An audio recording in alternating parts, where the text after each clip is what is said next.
How to remove 2SV in Scotiabank.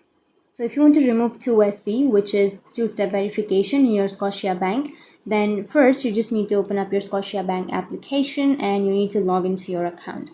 Once you've logged into your account, you will have this kind of interface where you'll have to basically tap on More, which is on the bottom right of your screen, and tap on the second option, which is Sign In and Security. And under Security, you can see the option Two-Step Verification. Simply tap on Two-Step Verification, and on the bottom side, you will have Deactivate 2SV on this device. And once you tap on it, it will ask you if you want to really cancel or deactivate the 2SV.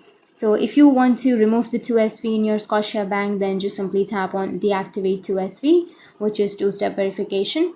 And once you tap on that, your two-step verification will be removed in Scotiabank.